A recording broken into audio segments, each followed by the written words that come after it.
Na área dos recursos humanos, a questão dos tempos de trabalho dos empregados é uma questão essencial.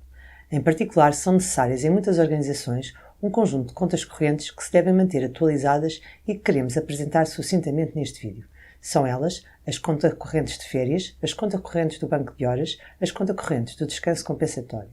Embora não assuma integralmente as características de conta corrente, também é muitas vezes importante controlar as horas extras, quer para fins de gestão, quer para fins legais. O presente vídeo visa mostrar como funcionam estas contas correntes em termos gerais, a aquisição de quantidades, o gasto das quantidades e os saldos, e exemplos concretos com cada uma delas para que se conjugue uma visão global, articulada das mesmas, com os detalhes específicos de cada uma delas. Comecemos por esquematizar o funcionamento em termos gerais destas contas correntes.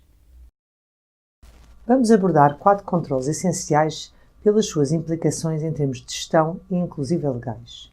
Conta corrente de férias, conta corrente de bancos de horas, conta corrente de descansos compensatórios e controle das horas extras. Disponibilizamos outras contas correntes mais específicas que só interessam a algumas empresas, como por exemplo as contas correntes dos descontos judiciais dos empregados, dos empréstimos a empregados, etc. Mas neste vídeo não vamos abordar essas contas. Vamos nos focar nestes 4 controles. O das férias, em termos da aquisição e do gozo dos dias de férias, incluindo o seu planeamento e aprovação, com toda a informação refletida nas contas correntes dos empregados relativas a férias. O dos bancos de horas, também em termos das horas feitas que originam créditos de horas e do gozo desses créditos, tudo refletido nas respectivas contas correntes.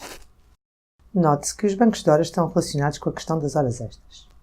O dos descansos compensatórios em termos de tempos de descanso adquiridos e gozados ou de alguma forma ressarcidos.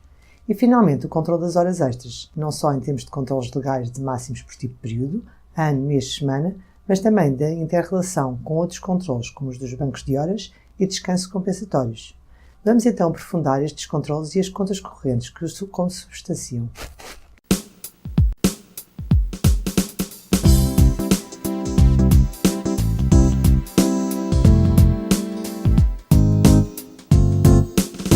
Já vimos que, basicamente e em geral, há processamentos periódicos que atribuem aos empregados os dias de férias adquiridos e estes planeiam as férias e depois as gozam.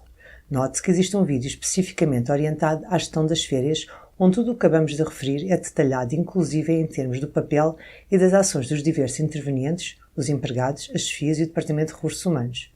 No presente vídeo vamos apenas exemplificar como é que isto se reflete nas contas correntes de férias e como a respectiva informação pode ser explorada.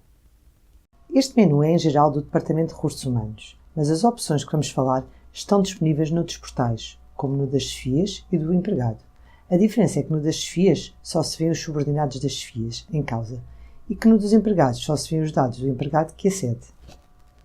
A síntese das contas correntes de férias é disponibilizada nesta opção, em que temos aqui o período, os dias transitados do ano anterior, os dias adquiridos no ano, o total dos transitados mais adquiridos, os dias de férias já planeados, por planear e os dias de férias gozados. Temos ainda aqui a quantidade de dias por gozar. No fim de cada linha temos um botão de detalhe onde podemos aceder ao detalhe de cada empregado. Neste exemplo concreto temos 22 dias que venceram este ano, mais 3 dias de férias de assiduidade, 5 dias que transitaram do ano anterior de férias não gozadas e ainda temos um dia de planeamento em janeiro, mais 10 dias em fevereiro, mais 20 dias em agosto. Em resumo, de uma forma integrada e sempre online via web, temos informação relativa às contas correntes de férias que podem ser acedidas pelo Departamento de Recursos Humanos, mas também pelas chefias em relação aos seus subordinados e pelos empregados no seu portal em relação às suas férias.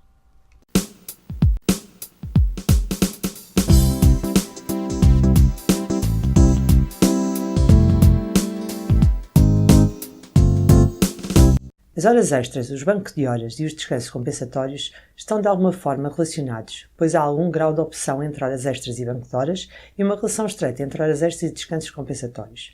Vamos por isso exemplificar como se tratam estas 3 questões com um enfoque no controle das respectivas contas correntes. Temos aqui esta opção Horas Extras por Pessoa, que permite pedir se queremos as horas extras feitas totalizadas por ano, por mês, por semana ou por dia. Isto para poder controlar, nomeadamente, alguns limites legais existentes para o número de horas extras que se podem fazer por períodos. Claro que estes acumulados por empregado também são importantes para a gestão. Inclusive, pode-se pedir aqui o agrupamento que se quer no output. se se quer agrupado por unidade organizativa, ou seja, por departamento, por atividade ou por local ou edifício. Vamos então pedir os dados do empregado 3001 para o ano 2007, com agregação por unidade organizativa e totalizado por mês. Vamos fazer OK? Vemos que no departamento 1111, que é o departamento pessoal, este empregado fez 5 horas extras em janeiro, 8 em agosto e 8 em setembro.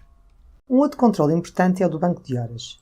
Pedindo do empregado 3001, os seus saldos em termos de banco de horas para o período de 2016 são os seguintes: o saldo transitado, que transitou de 2015, as horas feitas e a respectiva conversão para o banco, são 2 colunas, porque há casos em que o número de horas que vão para o banco, que são creditadas, são mais do que o número de horas que realmente foram feitas, as horas usadas e a respectiva conversão para o banco, e aqui o número de horas, ou seja, o saldo existente do banco para este empregado. Finalmente, o outro controle dos 4 que falámos é o descanso compensatório. Entrando na opção, vamos visualizar os saldos de descanso compensatório do empregado 3001. Vimos aqui que ele tem 2 contas correntes, uma para o descanso compensatório facultativo, que no caso tem 8 horas e em dias para o gozo 1 dia, e outro para o descanso compensatório obrigatório, que no caso tem em horas 16 horas e em dias para gozo 2 dias. É importante ter em conta que o descanso compensatório é controlado em horas e em dias. Com um clique aqui para ver os movimentos detalhados desta conta corrente do descanso obrigatório, obtém-se uma lista. Nesta lista temos que, em 2016-0101, 30,97 horas que transitaram do ano anterior. Destas 30,97 horas, foram transferidas da conta corrente em horas para a conta corrente em dias 24 horas, que corresponde a 3 dias.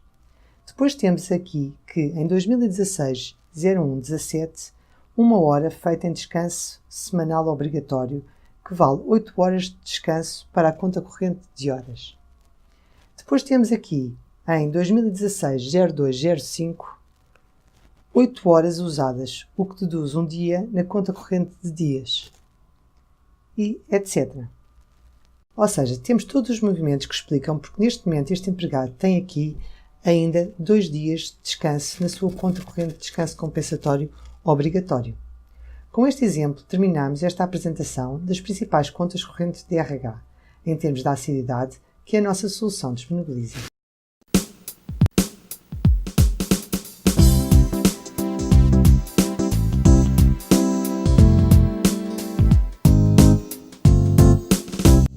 Abordámos neste vídeo as contas correntes de férias dos bancos de horas e dos descansos compensatórios.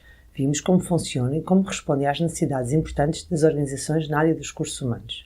Quaisquer dúvidas que subsistam sobre estas contas correntes poderão ser respondidas pelos nossos consultores. Estamos sempre disponíveis para vos ouvir e apoiar.